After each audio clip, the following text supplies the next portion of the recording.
Industrial revolution दुनिया के इतिहास का एक ऐसा दौर, एक ऐसा समय जब समाज में, सोसाइटी, इकोनॉमी में, लोगों के जीवन में, पॉलिटिकल स्ट्रक्चर में काफी बड़ा बदलाव आया, काफी सारे चेंजेस आए।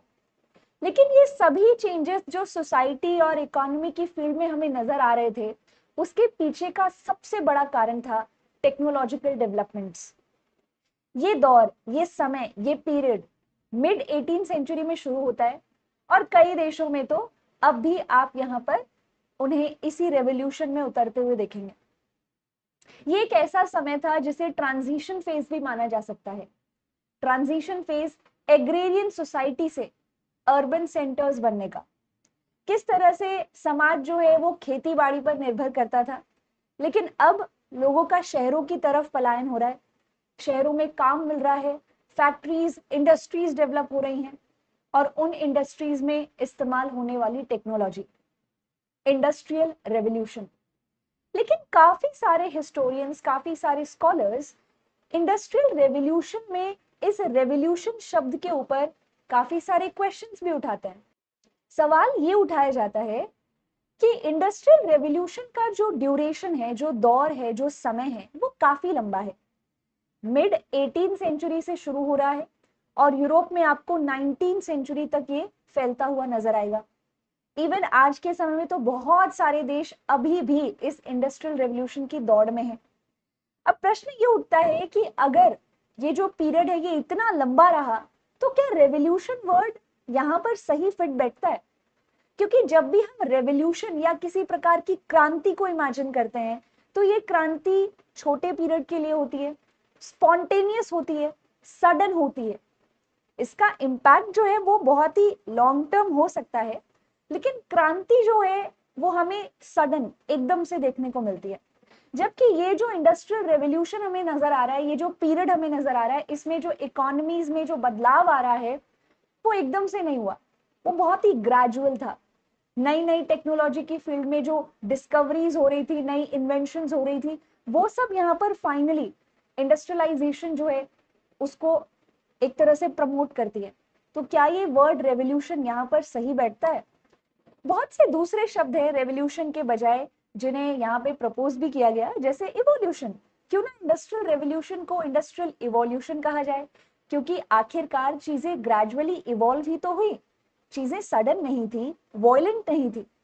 इसी तरह से काफी लोग ट्रांजिशन वर्ड यूज करना भी पसंद करते हैं, क्योंकि एग्रेरियन बेस्ड इकोनॉमी से एक प्रकार का ट्रांजिशन हमें नजर आता है इंडस्ट्रियलाइजेशन की तरफ। चाहे ये इवोल्यूशन हो चाहे ट्रांजिशन, लेकिन फिर भी हम यहाँ पर इसे क्रांति यानी कि रेवोल्यूशन वर्ड से ही जानते हैं। ये रेवोल्यूशन बाकी के ट्रेडिशनल रेवोल्यूशन से काफी अलग था, थोड़ा लंबा था, ग्रेजुअल था, इवॉल्विंग था, ट्रांजिशनल था, लेकिन इसी के साथ साथ नॉन वायलेंट भी था। ट्रेडिशनल रेवोल्यूशन से एक अलग रेवोल्यूशन जिसने दुनिया भर की इकोनॉमीज जो है उसे बदल कर रख दिया। इंडस्ट्रियल रेवोल्यूशन की शुरुआत यूरोप से होती है। आइए देखते हैं कि आखिर यूरोप में इस प्रकार के कौन से वो इंपॉर्टेंट फैक्टर्स थे जो आखिरकार इंडस्ट्रियल रेवोल्यूशन को पुश करते हैं। याद कीजिए रेनेसांस पीरियड को, जिसमें ह्यूमनिज्म के ऊपर जोर दिया गया। मानवता, मनुष्य, ह्यूमन का जीवन, उसकी हैप्पीनेस, उसकी खुशी, उसके जीवन में घटने वाली घटनाएं, उसकी लाइफ की क्वालिटी को बेटर बनाना। तो एक तरह से यूरोप की जो जनता थी वो यहाँ पर ह्यूमनिस्टिक आइडियाज की तरफ इंक्लाइंड थी। वो यहाँ और बेहतर चीजें एक्यूमुलेट करना चाह रही थी अपनी लाइफ को बेटर बनाने के लिए। यानी कि एक तरह का डिजायर हमें नजर आता है बेटर क्वालिटेटिव मटेरियल जो है उसे पाने का यूरोप की जनता के बीच। और इसे पाने के लिए अच्छे क्वालिटी मटेरियल जो है उसको एक्यूमुलेट करने के लिए वेल्थ की भी जरूरत है। यानी यहाँ रेनेसांस का जो दौर है इसमें मटेरियल एडवांसमेंट जो है और ज्यादा बेहतरीन चीजें जो जीवन को और बेहतर बनाएंगी उनको इकट्ठा करने की जो चाह है वो यहाँ पर इंडस्ट्रियल रेवोल्यूशन को पुश कर रही है। कितने ही यहाँ पर पॉलिटिकल थिंकर्स आ रहे हैं, वोल्टेयर, रूसो जैसे बहुत सारे फिलोसॉफिकल थिंकर्स, पेट्रार्क जैसे, जो कि यहाँ पर इस आइडिया को पुश करते हैं कि मनुष्य का जीवन, उसकी खुशी, उसकी हैप्पीनेस भी जरूरी है, और वो कहीं ना कहीं इस पर्टिकुलर टाइम पे मटेरियल से जोड़ी जा रही थी। मटेरियलिस्टिक एडवांसमेंट, इसका डिजायर इंडस्ट्रियल रेवोल्यूशन को पुश करेगा। इंडस्ट्रीज, फैक्ट्रीज, इसमें गुड्स प्रिपेयर करने के लिए रॉ मटेरियल यानी कि कच्चे माल की आवश्यकता है। अगर हम 18th सेंचुरी के ऊपर फोकस करते हैं तो हम बहुत से यूरोपियन देशों को ईस्टवर्ड डायरेक्शन में एक्सप्लोर करते हुए देखेंगे। आप यहाँ पे पोर्टुगीज को 15th सेंचुरी में ईस्टवर्ड डायरेक्शन में आते हुए देखते हो। उसके बाद बहुत से लोग आए, डच आ रहे हैं, ब्रिटिशर्स आ रहे हैं, लेकिन ये जो नई जगहों को एक्सप्लोर कर रहे थे, उन नई जगहों पे उन्हें मिला कच्चा माल यानी कि रॉ मटेरियल। आप भारत का ही उदाहरण ले लीजिए, इंडिया से रॉ कॉटन ब्रिटेन जा सकता था, उसको वहां पर फैक्ट्रीज और इंडस्ट्रीज में प्रोसेस किया जा सकता था, उसका कपड़ा बनाया जा सकता था। तो इस तरह से नए एक्सप्लोर्ड एरियाज और नई कॉलोनीज जो यूरोपियन नेशंस ईस्ट में बना रहे थे, वहां से कच्चा माल बहुत आसानी से पहुंच पा रहा था यूरोप। यही नहीं, उस कच्चे माल से जो फिनिश गुड्स बनाए जा रहे थे, उन्हीं को बेचने के लिए इन्हीं कॉलोनीज, इन्हीं नए एक्सप्लोर्ड एरियाज को यूज किया जा रहा था मार्केट एस्टैब्लिश करके। इंडिया ऐसा ही एक उदाहरण है, जहां से रॉ कॉटन जाता था, फैक्ट्रीज में यूरोप में प्रोसेस होता था, और वही कपड़ा तैयार होके इंडियन मार्केट्स में बेचा भी जाता था। तो इंडस्ट्रियल रेवोल्यूशन का एक factor supply of raw material as well as market accessibility भी है। अगली चीज इंडस्ट्रीज और फैक्ट्रीज में गुड्स प्रोड्यूस करने के लिए जिसकी बहुत ज्यादा जरूरत है, वो है लेबर, यानी कि स्किल्ड मजदूर, वर्कर्स। अगर हम इस दौर की बात करें तो इस टाइम पे यूरोप की पॉपुलेशन जो है वो राइज कर रही है, यानी कि अगर हम वर्क फोर्स देखें तो वर्क फोर्स अवेलेबल है। लेकिन इसी के साथ साथ ये वो समय भी है जब एग्रीकल्चर की फील्ड में एडवांसमेंट आ रही है, नए नए प्रकार के एग्रीकल्चरल इंप्लीमेंट्स आ रहे हैं, जिसके वजह से यहाँ पर खेतों में मैनुअल वर्क जो है वो थोड़ा कम होता हुआ नजर आता है। अगर खेतों में मैनुअल वर्क जो है वो कम हो रहा है, तो ये जो लोग हैं जो खेतों में मजदूरी किया करते थे, अब वो फ्री हैं, वो नई नई दूसरी स्किल्स को सीख सकते हैं, और इन्हीं स्किल्स को सीख कर ये यहाँ पर शहरों की तरफ जा सकते हैं, जहां पर उन्हें फैक्ट्रीज और इंडस्ट्रीज में काम करने के लिए लगाया जा सकता है, वहां पर उन्हें डिप्यूट किया जा सकता है। तो even raw material market accessibility के साथ साथ यूरोप के पास इस समय में लेबर जो है उनकी भी एक अच्छी तादाद मौजूद थी। रॉ मटेरियल को फैक्ट्रीज तक ले जाना हो या फैक्ट्रीज से जो फिनिश गुड्स हैं उनको मार्केट्स तक, हमें एक एफिशिएंट ट्रांसपोर्टेशन सिस्टम की जरूरत है। और यूरोप में कहीं ना कहीं ट्रांसपोर्टेशन की फील्ड में डेवलपमेंट्स हो रही थी, जैसे कि शिप बिल्डिंग। हमें इस समय में स्ट्रीमलाइन शिप्स का कंस्ट्रक्शन देखने को मिलता है। स्ट्रीमलाइन शिप्स जो कि वाइड कम हुआ करती थी और लेंथ में आपको ज्यादा देखने को मिलेंगी, जिसके वजह से यहाँ पर जो वो समुद्र में ट्रैवल कर रही हैं, तो एयर का जो रेसिस्टेंस है उन्हें कम मिलता है, और उनका बनाने का जो खर्चा है वो भी कम हो जाता है। इसी के साथ साथ हमें यूरोप में बहुत सारे रेल रोड्स भी बनते हुए नजर आते हैं। रेल रोड्स के साथ साथ कैनाल्स भी आपको दिखेंगे, और रेलवेज की शुरुआत भी होती हुई नजर आएगी। आइए कैनाल्स और रेलवेज के ऊपर थोड़ा और ध्यान से चीजों को समझते हैं। कैनाल्स की शुरुआत मिड 18th सेंचुरी में तो नहीं हो रही, लेकिन ये कैनाल्स हमें 19th और 20th सेंचुरी में आते हुए नजर आते हैं, जो इस इंडस्ट्रियल रेवोल्यूशन को बूस्ट अप करते हैं, जैसे कि स्यूज कैनाल या फिर क्याल कैनाल और पनामा कैनाल। ये कैनाल्स बहुत हद तक एक शिप का जो मूवमेंट है और डिस्टेंस जो उसे कवर करना होता था वो बहुत कम कर देते हैं। अगर आप यहाँ पे कंपैरिजन देखेंगे स्क्रीन के ऊपर, तो एक तरीके से यूरोप में अटलांटिक ओशन से होते हुए इंडियन ओशियन से भारत की तरफ अगर जाया जाए तो ऑलमोस्ट 16,000 किलोमीटर हमें दिखता है, लेकिन स्यूज कैनाल के कारण यहाँ पर 6,000 किलोमीटर जो डिस्टेंस है वो कम होता हुआ हमें नजर आ रहा है। तो इन कैनाल्स का बनना इंडस्ट्रियल रेवोल्यूशन में सहायक साबित हुआ, वो उसमें हेल्प कर रहा है। जैसे कि हमने पहले भी बात की थी कि एग्रीकल्चर में जिस प्रकार से बेहतरी आ रही है, एडवांसमेंट हमें नजर आती है, वो कहीं ना कहीं यूरोप की जो जनता है उसकी जो फूड डिमांड है उसको काफी क्लियरली बहुत अच्छे से पूरा कर रही है। शहर में जाने वाली जो जनता है वो फैक्ट्रीज और इंडस्ट्रीज में अगर काम करेगी और वो फूड प्रोड्यूस नहीं करेगी तो खाना कहाँ से आ रहा है, उनका भोजन कहाँ से आ रहा है? वो भोजन आ रहा है गांव से, रूरल एरिया से, एग्रीकल्चर से। तो खेती उतनी हो रही थी, उतनी पर्याप्त मात्रा में हो रही थी जितनी यहाँ पर यूरोप की पॉपुलेशन को चाहिए। क्योंकि फूड क्राइसिस जो है, ऐसी स्थिति में यूरोप इस टाइम पर नहीं था, इसी वजह से लोग दूसरे एरियाज में एक्सप्लोर करना चाह रहे थे, अपने जीवन को बेहतर करना चाह रहे थे।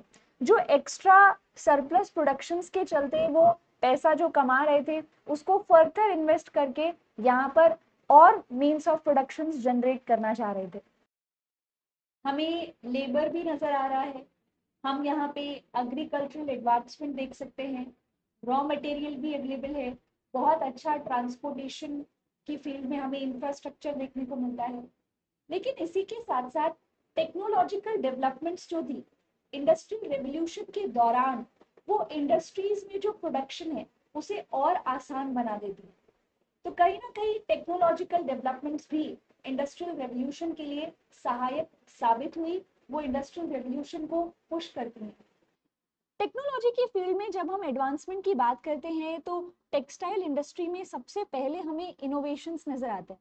जैसे जॉन केक ने फ्लाइंग शटल को जब इन्वेंट किया, उनकी मशीन जब उन्होंने तैयार की तो उसकी वजह से कपड़े को वीव करने की जो स्पीड थी वो डबल हो गई। इसी प्रकार से जेम्स हार्ग्रीव्स के द्वारा स्पिनिंग जेनी, एक तरह से स्पिनिंग जो है उसको 8 सुइयों की मदद से कर पा रही थी, जिससे एक बार फिर कपड़ा तैयार करना और ज्यादा तेजी से शुरू हो गया। यही नहीं, ये जो हम यहाँ पर मशीनें देख रहे हैं, इन मशीनों को शुरू में मैनुअली चलाया गया, लेकिन उसके बाद इन मशीनों में मोटर लगाई जाने लगी जो स्टीम के थ्रू यहाँ पर चलाई जा रही थी। तो हम यहाँ मैकेनिकल पावर जो है उसका भी एक तरह से यूज जो है इन मशीनों में देखते हैं। जैसे कि रिचर्ड आर्कराइट का इन्वेंशन वाटर फ्रेम, जो एक प्रकार से वाटर पावर या हॉर्स पावर पर इन मशीनों को चला रहा था। इसी तरह से सैमुअल क्रैम्पटन का द म्यूल, ये एक तरह से जो स्पिनिंग जेनी है उसी में क्या कर रहा है, वाटर फ्रेम को कनेक्ट कर रहा है, यानी कि स्पिनिंग जेनी को हॉर्स पावर पे चला रहा है। एडमंड कार्टराइट की पावर लूम जो है उसने वीविंग की स्पीड को और तेज कर दिया। इसी तरह आगे चलकर हमें कॉटन जिन नजर आता है। कॉटन जिन, आपने यहाँ पर अक्सर सूत की कताई को देखा होगा, किस प्रकार से कॉटन जो है उसको साफ किया जाता है, उसमें से जो सीड्स वगैरह हैं, दूसरे डस्ट पार्टिकल्स जो हैं उनको निकाला जाता है।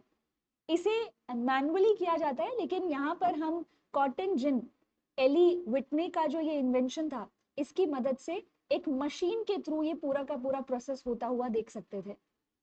इंडस्ट्रियलाइजेशन के दौरान हमें यहाँ पर एक तरह का डोमिनो इफेक्ट नजर आएगा। एक तरफ मशीनें इन्वेंट हो रही हैं, तो कुछ लोग यहाँ पर आइडिया लगा रहे हैं कि ये जो मशीनें हैं ये अब बहुत सारी फैक्ट्रीज और इंडस्ट्रीज को चाहिए होंगी, तो क्यों ना हम एक ऐसी इंडस्ट्री सेटअप करें जहां इन मशीनों को बनाया जाए। यानी कि इन मशीनों का जो इन्वेंशन है वो एक नया एरिया ओपन कर रहा है इंडस्ट्रीज का, जिनमें इन्हीं मशीनों को मास लेवल पे बनाया जाएगा।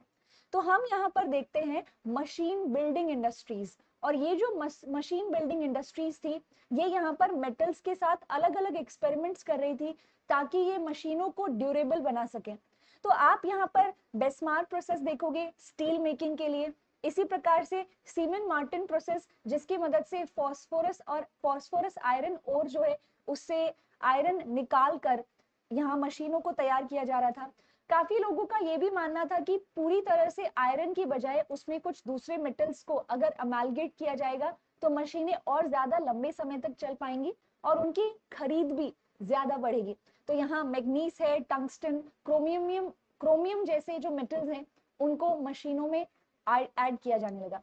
इसी तरह से आयरन मेल्टिंग और रस्ट प्रिवेंशन, ये दोनों ही इंपॉर्टेंट हो गया।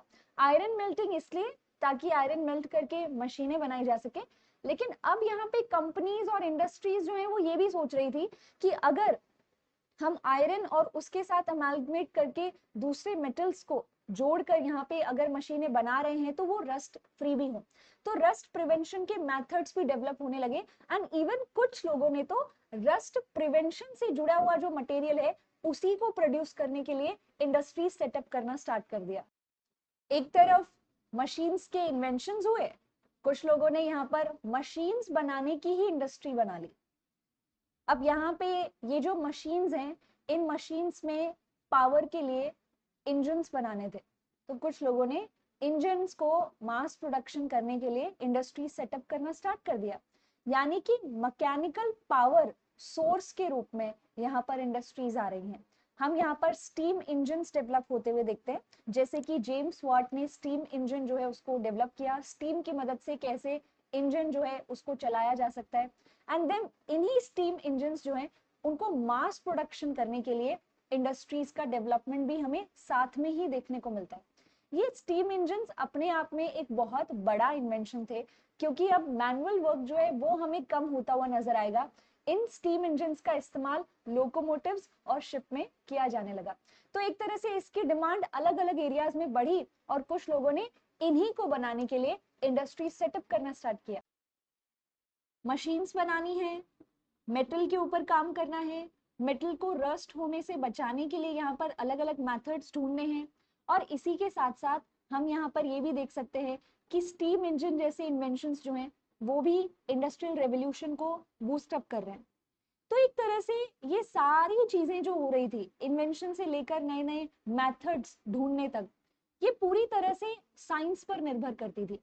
इसीलिए काफी सारे लोग जो हैं वो साइंस में इन एरियाज में काम करने लगे। अलग अलग तरह के कॉम्पोजिशंस जैसे कि water composition, sulphuric acid, soda वगैरह जैसी चीजें जो हैं उनको प्रोड्यूस करने लगे। यानी अब आप ये सोचकर देखो, एक और इंडस्ट्री यहाँ पर डेवलप होगी जो इस तरह के केमिकल्स बनाएगी जिनका इस्तेमाल यहाँ पर मशीन बनाने में या फिर मशीनों को मेंटेन करने के लिए किया जा रहा है।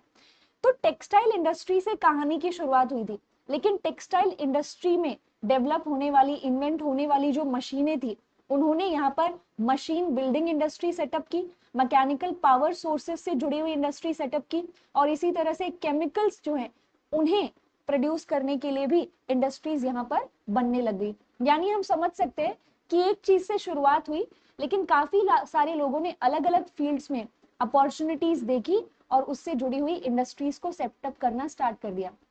जैसे कि मान लीजिए अगर यहाँ पर हम कुर्सी बेचना शुरू कर दें, कुर्सी यानी चेयर्स जो है उसकी फैक्ट्री लगाना स्टार्ट कर दें, तो उसमें जो चेयर है उस पे पेंट भी लगाना पड़ेगा, इसके साथ साथ लकड़ी की भी आवश्यकता पड़ेगी। तो यहाँ चेयर जो है उसे बनाने वाली इंडस्ट्री तो सेटअप हो रही है, लेकिन इस चेयर के प्रोडक्शन में जो दूसरी चीजों की आवश्यकता होगी उससे जुड़ी हुई इंडस्ट्रीज भी साथ में डेवलप होने लग जाती हैं।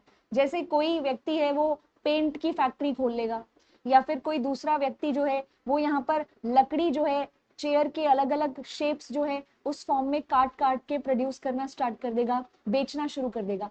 कुछ ऐसा ही हमें यूरोप में देखने को मिलता है। शुरुआत टेक्सटाइल इंडस्ट्री से हो रही है, लेकिन दूसरे फील्ड्स जो टेक्सटाइल इंडस्ट्री से ही जुड़े हैं उन एरियाज में भी नई इंडस्ट्रीज का डेवलपमेंट हमें नजर आता है। यूरोप में भी इंडस्ट्रियल रेवोल्यूशन जो है वो ब्रिटेन से स्टार्ट होता है। तो आखिर ब्रिटेन से ही इसकी शुरुआत क्यों हुई? जब हम ब्रिटेन की बात करते हैं तो ब्रिटेन में इंडस्ट्रियल रेवोल्यूशन की शुरुआत सबसे पहले क्यों हो रही है, उसके पीछे के कुछ फैक्टर्स काफी कॉमन फैक्टर्स हैं जो हमने पहले भी डिस्कस किए हैं। जैसे कि एग्रीकल्चरल रेवोल्यूशन, यहाँ पर सरप्लस में जो प्रोडक्शन हो रहा था वो एक तरह से पॉपुलेशन को भोजन खिलाने के लिए पर्याप्त था, सफिशिएंट था, और इसी वजह से लोग दूसरे एरियाज में स्किल्स डेवलप कर रहे थे, और उनकी जो स्किल्स और एक्सपर्टीज है वो इंडस्ट्रियल रेवोल्यूशन में काफी हेल्प करेगी। दूसरी बात, यहाँ पर ब्रिटेन उन देशों में है जो कि ईस्ट डायरेक्शन में जाकर बहुत से देशों को कॉलोनाइज करता है, जैसे कि भारत, और इसका फायदा ब्रिटेन को काफी हुआ क्योंकि भारत से वो रॉ मटेरियल ला पा रहे थे। इसी प्रकार से ब्रिटेन में लोकली कोल और आयरन काफी अबंडेंस में मौजूद है, जिसकी वजह से नई नई जो टेक्सटाइल की फील्ड में, टेक्सटाइल इंडस्ट्रीज की फील्ड में जो मशीन्स का इन्वेंशन हो रहा था उन्हें बनाया जा सकता था। एंड इवन ये जो कोल की आप बात कर रहे हैं, इस कोल का इस्तेमाल यहाँ पर रेलवेज जो है उसमें भी किया जा सकता था, यानी ट्रांसपोर्टेशन भी आसान हो जाता है। पॉपुलेशन ज्यादा है, इसी वजह से काफी स्किलफुल लेबर भी मौजूद है जिसे फैक्ट्रीज और इंडस्ट्रीज में यूज किया जा सकता है। ट्रांसपोर्टेशन इंफ्रास्ट्रक्चर, चाहे वो रेल रोड्स हो, रेलवेज का आना हो, रोड कंस्ट्रक्शन हो या फिर शिप बिल्डिंग एक्टिविटीज हो, उन सभी में ही ब्रिटेन आगे था। इसके अलावा अगर हम यहाँ देखें तो ब्रिटेन जो है बाकी यूरोप के मुकाबले ज्योग्राफिकली आइसोलेटेड है। बाकी यूरोप में जिस प्रकार की पॉलिटिकल इंस्टेबिलिटी थी, जैसे फ्रांस में फ्रेंच रेवोल्यूशन के बाद नेपोलियन बोनापार्टे का एक्सपेंशन, उन सभी चीजों का असर ब्रिटेन में बहुत ज्यादा नजर नहीं आता। और ज्योग्राफिकली आइसोलेटेड होने की वजह से यहाँ के लोग जो है वो काफी पीसफुली रह रहे हैं और इसी वजह से इंडस्ट्री जैसे सेक्टर में इन्वेस्टमेंट करना चाहते हैं, उस एरिया में ग्रो करना चाहते हैं। इसी प्रकार से ब्रिटेन जो था वहां पर हमें चर्च का बहुत ज्यादा इंटरवेंशन जो है वो स्टेट अफेयर्स में नजर नहीं आता, जिसके कारण से स्टेट जो है यानी कि वहां के जो मोनार्क थे वो भी ट्रेडर्स और मर्चेंट्स की सहायता कर रहे थे और इंडस्ट्रीज को डेवलप होने में, ग्रो करने में हेल्प कर रहे थे। इसी तरह रेनेसांस पीरियड जो है उससे गुजरने वाला जो ब्रिटेन था, वहां के लोग अपनी लाइफ को लग्जरियस बनाना चाहते थे, अपनी क्वालिटी ऑफ लाइफ जो है उसको बेटर करना चाहते थे। तो वो यहाँ पर अच्छी से अच्छी क्वालिटी का जो सामान है उसे एक्यूमुलेट करना चाह रहे थे। इसी वजह से ब्रिटेन के अंदर ही बहुत सारी अच्छी क्वालिटी के मटेरियल की डिमांड थी। तो मटेरियल जो इंडस्ट्रीज में बन रहा था वो ब्रिटेन में भी कंज्यूम हो सकता था और बाहर भी बेचा जा सकता था। एग्रीकल्चर में सरप्लस प्रोडक्शन हो रहा है। रेनेसांस के दौर से निकलने वाले जो लोग हैं वो ट्रेड जैसी चीजों में इन्वॉल्व हो रहे हैं, अच्छा पैसा कमा रहे हैं। तो अब उनके पास जो पैसा यानी कि उनके पास जो means of production, wealth, capital मौजूद है, उसे वो फर्दर यहाँ पे इन्वेस्ट करके और ज्यादा पैसा कमाने की चाह रखते हैं। ब्रिटेन में कुछ ऐसी स्थिति भी हमें बनती हुई नजर आती है। इसी प्रकार से ब्रिटेन में इस दौरान बहुत से फाइनेंशियल इंस्टीट्यूशंस जैसे कि बैंक्स वगैरह जो है वो भी डेवलप होने लगे, जो इंडस्ट्रियल रेवोल्यूशन में सहायक साबित होते हैं। क्योंकि इंडस्ट्रीज जो है उनमें इन्वेस्ट करने वाले व्यक्ति को काफी बार पैसे की भी जरूरत हो सकती है, जिसकी पूर्ति वो यहाँ पर बैंक से कर सकता है लोन के रूप में। एक और बहुत ही बड़ा कारण जिसके वजह से ब्रिटेन में इंडस्ट्रियल रेवोल्यूशन आया, वो ये रियलाइजेशन था कि ब्रिटेन जो है वो कोई दूसरे देश के ऊपर निर्भर नहीं कर सकता अपनी इकोनॉमिक ग्रोथ के लिए। ऐसा क्यों हुआ? It all happened because of Napoleon Bonaparte. Napoleon Bonaparte, the one जिसने फ्रेंच रेवोल्यूशन के बाद अपने आप को फ्रांस का कंसोल जनरल नियुक्त किया था, उसने जब यहाँ पर ये समझा कि ब्रिटेन जो है उसकी मिलिट्री स्ट्रेंथ उसकी इकोनॉमी पर निर्भर करती है, तब यहाँ पर नेपोलियन ने कॉन्टिनेंटल सिस्टम लाया, जिसके तहत उसने जितने भी इंपॉर्टेंट इंपोर्टर्स थे, जितने भी ऐसे देश थे जो ब्रिटेन से गुड्स इंपोर्ट किया करते थे, उन्हें ये कहा कि अगर वो ब्रिटेन से गुड्स इंपोर्ट करना बंद कर देते हैं तो फ्रांस जो है वो सारे के सारे इंपॉर्टेंट गुड्स उन देशों को प्रोवाइड करेगा। इस तरह से नेपोलियन जो था वो ब्रिटेन को इकोनॉमिकली वीक करना चाहता था, ताकि एट द एंड मिलिट्री जो है वो भी कमजोर हो जाए। तब यहाँ ब्रिटेन को रियलाइज हुआ उस छोटे से टाइम पीरियड के लिए कि यहाँ दूसरे देशों को माल बेचने पर यहाँ पर हमारी इकोनॉमी निर्भर नहीं कर सकती, हमें इससे बियॉन्ड जाना होगा, हमें यहाँ पर इंडस्ट्रीज सेटअप करनी होंगी और ये जो इंडस्ट्रीज हैं ये प्रोड्यूस, जो भी माल करेंगे प्रोड्यूस, वो ब्रिटेन में बेचकर और इसके साथ साथ दूर दराज के दूसरे इलाकों में बेचकर हमें अपनी इकोनॉमी को बरकरार रखना होगा, बचाना होगा। इंडस्ट्रियल रेवोल्यूशन के आने से हमें सोशल इकोनॉमिक इम्पैक्ट्स भी नजर आते हैं। सबसे पहले आते हैं economic impacts, emergence of factory system. इस समय में हमें बहुत सारी फैक्ट्रीज एस्टैब्लिश होती हुई नजर आती हैं और इन फैक्ट्रीज में मास लेवल पे गुड्स को प्रोड्यूस किया जा रहा है। अब क्योंकि मास लेवल पर गुड्स को प्रोड्यूस किया जाएगा तो ऑब्वियसली गुड्स का जो प्रोडक्शन है उसकी क्वांटिटी भी बढ़ जाएगी। अगर हम बहुत ज्यादा बड़े लेवल पर गुड्स प्रोड्यूस कर रहे हैं तो ना कि सिर्फ डोमेस्टिक ट्रेड फॉस्टर होगा, बल्कि इंटरनेशनल ट्रेड जो है उसे भी ये सारे गुड्स सपोर्ट करेंगे, यानी कि जो देश हैं वो अपने गुड्स को एक्सपोर्ट कर सकते हैं और कमाई कर सकते हैं। बर्थ ऑफ इंडस्ट्रियल कैपिटलिज्म, ये एक ऐसा समय है जब लोग इंडस्ट्री सेट करके, इंडस्ट्रीज के थ्रू अर्न करके कैपिटल होल्ड करने लगे हैं।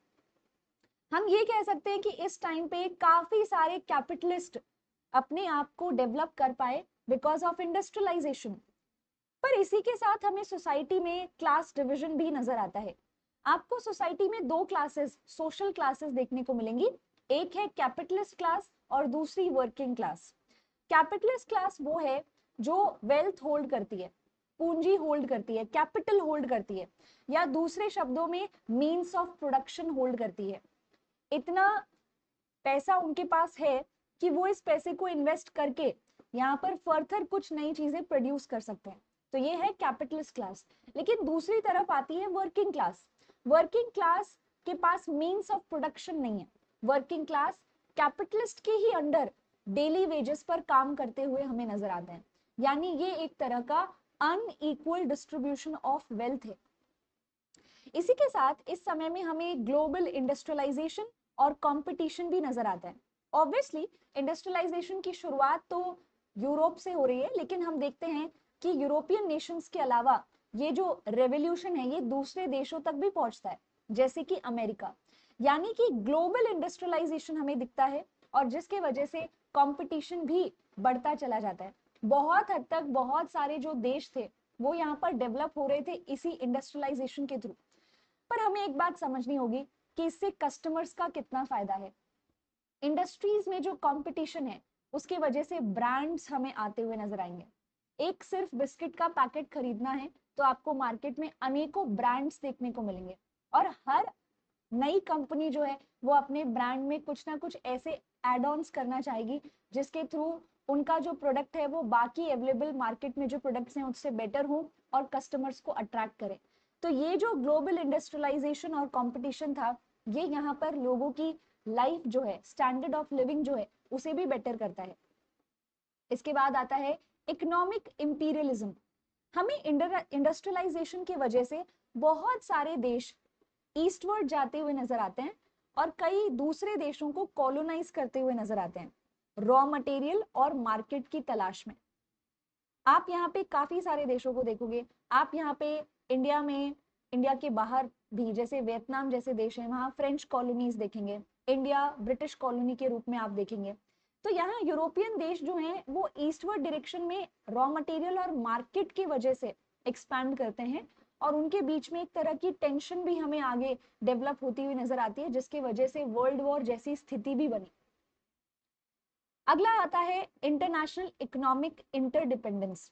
यहाँ पर इंडस्ट्रियल रेवोल्यूशन ने ये क्लियर कर दिया था कि कोई भी देश जो है वो पूर्ण रूप से अपनी इकोनॉमी को चला नहीं सकता।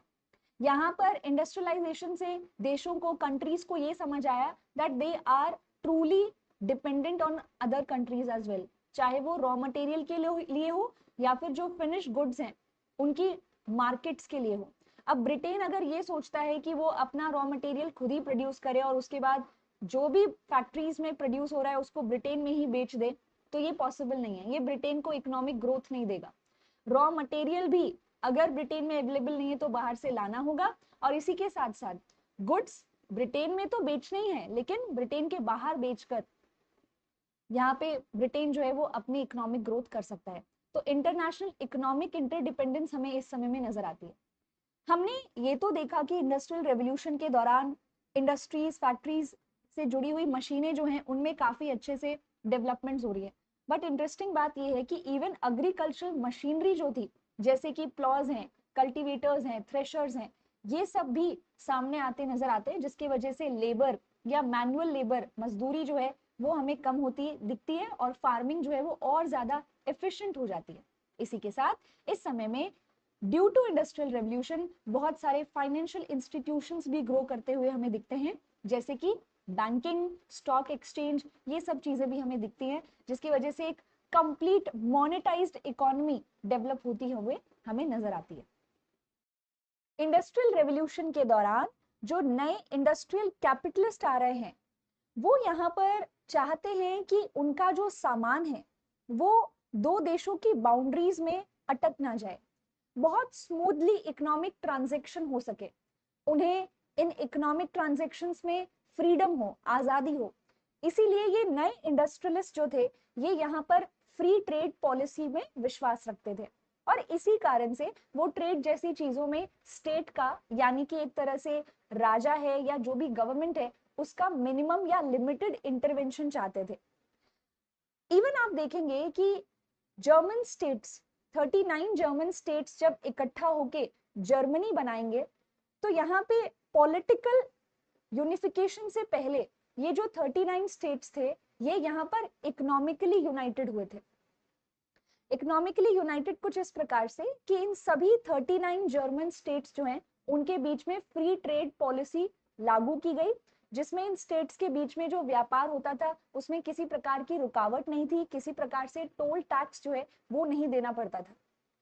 तो इंडस्ट्रियलाइजेशन आगे चल के पॉलिटिकल इम्पैक्ट भी डाल रहा है। इसी तरह से जब हम ब्रिटेन की बात करते हैं तो ब्रिटेन की जनता के पास एंड पर्टिकुलरली मिडिल क्लास के पास अब कुछ पैसा हाथ में है, जिसको वो प्रॉपर्टी वगैरह खरीदने के लिए भी इस्तेमाल कर रही है।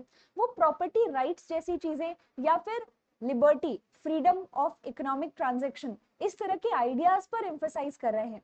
यही सारी बातें तो आगे चलकर डेमोक्रेटिक गवर्नेंस को पुश करेगी। इंडस्ट्रियल रेवोल्यूशन की एक और खास बात, यहाँ पर हर वो देश जो इंडस्ट्रीज में इन्वेस्ट कर रहा था, जो इंडस्ट्रियल रेवोल्यूशन का हिस्सा था, जो अपनी इकोनॉमिक ग्रोथ इंडस्ट्रीज के सेटअप करने से कर रहा था, वो एक तरह से अच्छी मिलिट्री भी डेवलप कर पा रहा था। जिस देश की आर्थिक व्यवस्था अच्छी होगी वही तो बेहतरीन आर्मी मेंटेन कर पाएंगे, और यही ब्रिटेन के साथ भी हुआ। इंडस्ट्रियलाइजेशन की वजह से ब्रिटेन इकोनॉमिकली इतना ग्रो करता है कि वो अपनी मिलिट्री में भी अच्छा इन्वेस्टमेंट करता है, और यही मिलिट्री थी जिसकी मदद से ब्रिटेन भारत के बहुत से दूसरे हिस्सों में भी एक तरह से एक्सपेंशन कर पाता है, कॉलोनाइज कर पाता है इंडिया जैसे देश को। और ब्रिटेन की यही मिलिट्री फोर्स या एक तरह से हम आर्म फोर्स की बात करें तो यही वो फोर्स थी जिसकी वजह से दूसरे जो देश थे वो एक तरह से ब्रिटेन से directly head on head battle जो है वो करने के लिए तैयार नहीं होते थे। इंडस्ट्रियल रेवोल्यूशन के सोसाइटल इम्पैक्ट की अगर हम बात करें तो यहाँ पर सोसाइटी में बहुत सारे ट्रांसफॉर्मेशन हमें नजर आते हैं। जैसे हमने हमेशा ही देखा कि समाज में नोबिलिटी क्लास, पर्टिकुलरली यहाँ पर जो मंत्री हैं या फिर बड़े बड़े लैंड ओनर्स हैं, उनकी काफी ज्यादा इंपॉर्टेंस हुआ करती थी। लेकिन अब वो इंपॉर्टेंस, सिग्निफिकेंस कम होता हुआ, डिमिनिश होता हुआ नजर आता है, क्योंकि अब सोसाइटी में एक नई क्लास सामने आ रही है जो ज्यादा जरूरी हो गई है, इंपॉर्टेंट हो गई है। ये है नए industrialist, industrial capitalist, merchants, traders. इसी के साथ सोसाइटी में हमें दो क्लासेस भी नजर आती हैं, देखने को मिलती हैं। एक कैपिटलिस्ट क्लास है और एक working class. Capitalist class haves यानी कि मींस ऑफ प्रोडक्शन रखने वाली, वर्किंग क्लास हैव नॉट्स जिनके पास किसी प्रकार के मींस ऑफ प्रोडक्शन नहीं है, डेली वेजेस पर वो काम करते हैं और अर्न करते हैं। कहीं ना कहीं ये जो इंडस्ट्रियल रेवोल्यूशन रहा, इसने जो कम्युनल लाइफ थी, छोटे छोटे कम्युनिटीज में जीवन जीने का जो तरीका हुआ करता था लोगों का रूरल एरियाज में, उसको डिस्टर्ब किया। ट्रेडिशनल विलेज कम्युनिटीज इस समय डिस्टर्ब होती हुई नजर आती हैं, क्योंकि लोग अब ज्यादा मूवमेंट करने लग गए हैं और वो शहरों की तरफ बढ़कर शहरों में बसने लग गए हैं। इसी के साथ साथ अगर हम यहाँ पे बात करें फैक्ट्री में काम करने की, एनवायरनमेंट की, तो हमें यहाँ पर वर्कर्स के ऊपर एक स्ट्रिक्ट डिसिप्लिन भी देखने को मिलता है जो लागू किया जा रहा था। ये भी लोगों के बीच में जो कम्युनल लाइफ होती थी, जिस प्रकार का जीवन वो यहाँ पर मित्रता से या फिर भाईचारे से जिया करते थे, वो हमें यहाँ डिस्टर्ब होती हुई दिखती है। एक बात जरूर कहनी पड़ेगी कि इंडस्ट्रियल रेवोल्यूशन जो है, इस दौरान नए नए इन्वेंशंस, डिस्कवरीज जो है उन्हें बहुत ज्यादा प्रमोट किया जा रहा है, क्योंकि कहीं काफी हद तक इंडस्ट्रियल रेवोल्यूशन में इस तरह के जो एक्सपर्ट्स हैं, फॉर एग्जांपल इंजीनियर्स जो हैं, उनकी इंपॉर्टेंस, उनका रोल जो है वो काफी बढ़ गया है।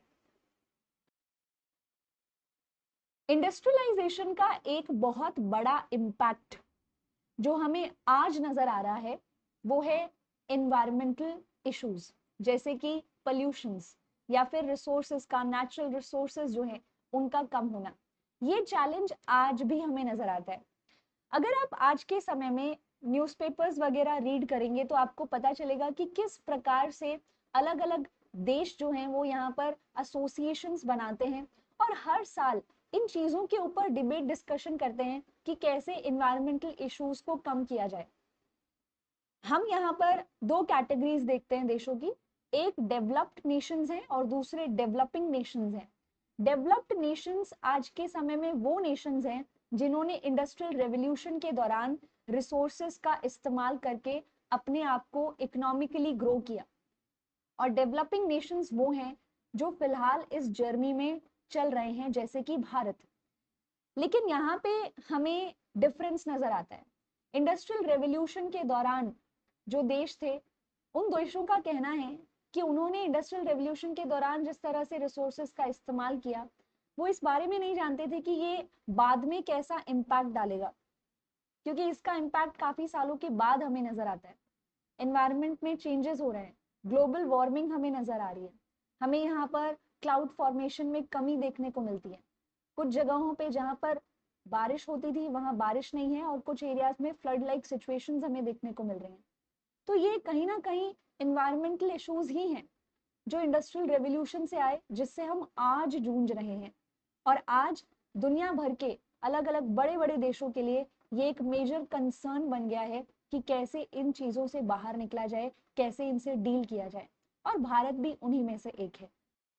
ग्लोबल इंडस्ट्रियलाइजेशन, जैसे कि हमने बात भी की थी कि इंडस्ट्रियल रेवोल्यूशन सिर्फ यूरोप में नहीं आया, धीरे धीरे करके, क्योंकि बहुत सारे देश यूरोपियन नेशंस के अंडर कॉलोनाइज थे, तो ये जो इंडस्ट्रियलाइजेशन का आइडिया है, कॉन्सेप्ट है, ये एशिया भी पहुंचा है। आइए देखते हैं कौन कौन से देशों में इंडस्ट्रियलाइजेशन का किस तरह का रूप हमें नजर आता है। सबसे पहले चलेंगे जापान की तरफ। जापान में इंडस्ट्रियल रेवोल्यूशन को समझने के लिए हमें यहाँ पर वहां की सोशल हायरार्की को जानना होगा। यहाँ सबसे ऊपर आपको एम्परर नजर आएंगे 1850s के जापान में। एम्परर जो है वो सिर्फ नाम के राजा हैं, क्योंकि असल पावर तो उनके नीचे बैठे नोबिलिटी क्लास के अंडर है, जिसमें आपको डेमियोज नजर आएंगे जो कि बिग लैंड ओनर्स हैं, और शोगुन्स नजर आएंगे जो इंपॉर्टेंट मिनिस्टर्स की कैटेगरी है। इसके ठीक नीचे आपको वॉरियर क्लास भी नजर आती है, समुराइज, जिनके हाथ में कभी कभी पावर ज्यादा हुआ करती थी। मतलब एम्परर तो नाम के हैं, मोस्टली यहाँ पर नोबिलिटी क्लास और वॉरियर्स के बीच में ही पावर्स जो है वो शिफ्ट होती रहती थी। और आखिर में हम यहाँ पर सबसे बड़ी क्लास जो देखते हैं वो है पीजेंट्स और आर्टिसंस की। पीजेंट्स और आर्टिसंस के भी नीचे अगर कोई था तो वो मर्चेंट्स थे।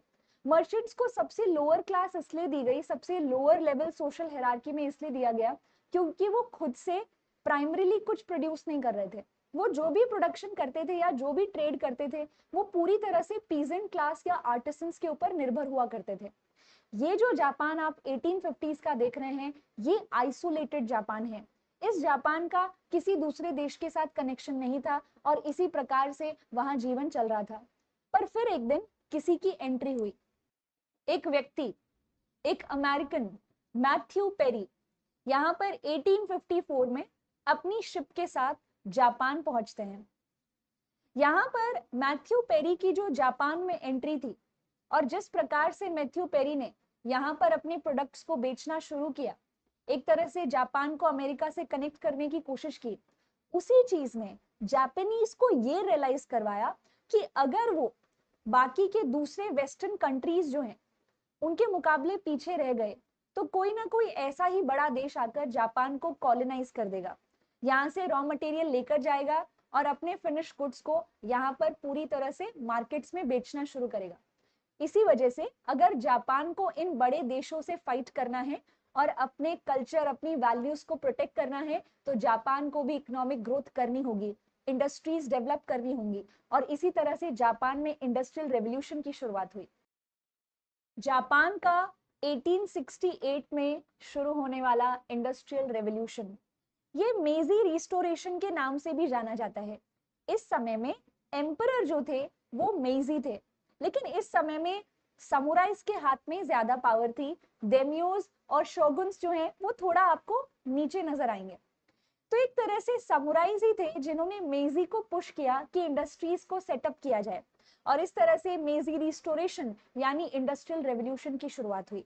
जापान बाकी देशों से अलग इसलिए था क्योंकि जापान में कोई एक class, for example artisans, traders या मर्चेंट्स ही सिर्फ इंडस्ट्रियल रेवोल्यूशन नहीं चाहते थे, बल्कि जापान का हर व्यक्ति, हर तबके से आने वाला अपनी वैल्यूज को प्रोटेक्ट करने के लिए, बाहर से आने वाले देशों से कंपीट करने के लिए, उनसे खुद को बचाने के लिए इंडस्ट्रियल रेवोल्यूशन की इस दौड़ में उतर गए।